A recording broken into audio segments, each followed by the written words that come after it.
Assalamualaikum warahmatullahi wabarakatuh. Salam sejahtera untuk kita semua.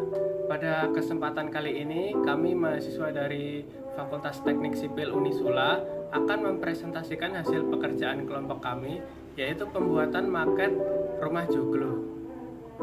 Untuk lebih lengkapnya akan dijelaskan oleh rekan saya. Assalamualaikum warahmatullahi wabarakatuh. Kami dari kelompok Galvalum. Di sini kami memilih tema rumah adat joglo karena rumah adat joglo merupakan salah satu rumah adat di Indonesia yang berasal dari Provinsi Jawa Tengah. Rumah adat joglo ini juga tak kalah unik dari rumah hunian yang ada pada zaman sekarang. Dilihat dari susunan ruangannya, ciri khas bangunan, semua soal menggambarkan jati diri kejawaan yang sangat kental. Nggak hanya bentuk fisiknya saja, tapi bangunan rumah joglo ini pun penuh dengan Filosofi rumah adat joglo. Rumah joglo adalah rumah tradisional Jawa yang umumnya dibuat dari kayu jati. Atap joglo berbentuk tajuk, semacam atap piramida yang mengacu pada bentuk gunung. Dari sinilah nama joglo tersebut muncul. Nama joglo diambil dari dua suku kata, yaitu tajuk dan loro, yang artinya adalah penggabungan dua tajuk. Orang Jawa kuno percaya bahwa gunung merupakan simbol yang sakral. Baginya, gunung merupakan tempat tinggal bagi para dewa. Maka dari itu, dua tajuk dipilih menjadi atap rumah joglo ini. Bangunan rumah joglo. Atap joglo ditopang oleh 4 pilar utama yang disebut dengan soko guru. Pilar ini adalah representasi arah mata angin, yaitu timur, selatan, utara, dan juga barat. Berdasarkan konsep spiritual ini, manusia berada di tengah perpotongan keempat arah mata angin tersebut, suatu tempat yang konon mengandung getaran magis tingkat tinggi. Titik perpotongan ini disebut juga sebagai pancer atau manunggaling kiblat papat. Ada 3 bagian dalam susunan rumah joglo. Yang pertama adalah ruang pertemuan atau yang biasa disebut dengan pendopo. Yang kedua adalah ruang tengah atau biasa disebut dengan pringgitan. Dan yang ketiga adalah ruang belakang atau dalam yang berfungsi sebagai ruang keluarga. Pada pembagian rumah ini ada prinsip hierarki yang unik, yaitu bagian belakang lebih khusus daripada bagian depan, sehingga akses orang untuk bisa masuk ke dalam ruangan tertentu itu juga berbeda-beda. Pendopo rumah joglo. Pendopo ini terletak di depan, dibuatnya tanpa dinding karena berkaitan dengan karakter orang Jawa yang ramah dan terbuka. Ruangan menerima tamu ini biasanya tidak diberi meja ataupun kursi, hanya tikar yang digelar agar antara tamu dan tuan rumah dapat berbicara dalam kesetaraan.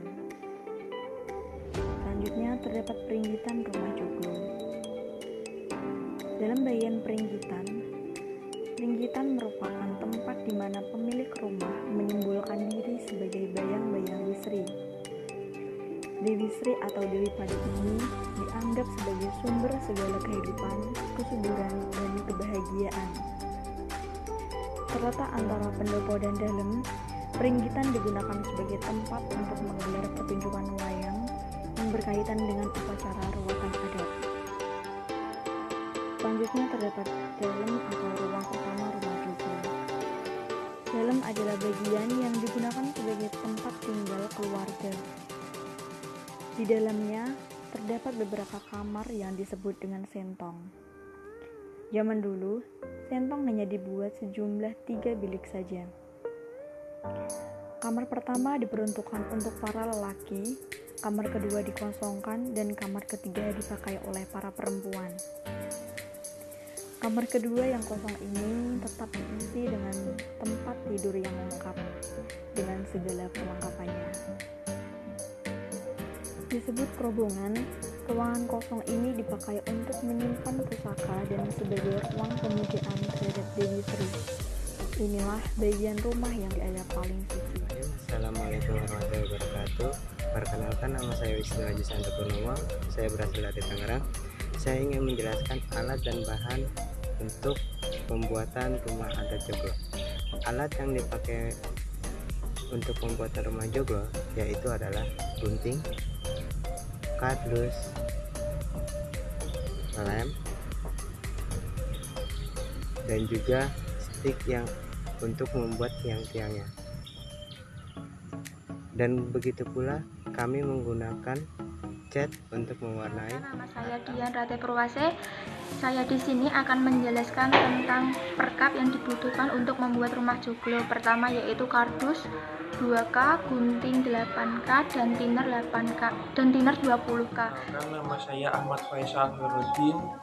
Oke, bahan selanjutnya yang akan digunakan yaitu gunting untuk memotong bahan yang akan digunakan untuk membuat miniatur rumahnya, dan ada juga lem untuk menempelkan bahan-bahan untuk merekatkan agar menjadi bangunan yang akan dibuat.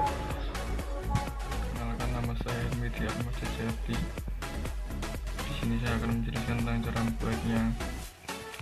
Tinggi tiang depan belakang itu 10 cm dan lebar depan belakangnya itu 13 cm dan tinggi kanan kiri itu 10 cm dan lebar kanan kirinya 11,5 cm. Selanjutnya untuk genteng kanan kiri tingginya 9 cm, lebar depan 6 cm dan lebar bawahnya 12 cm.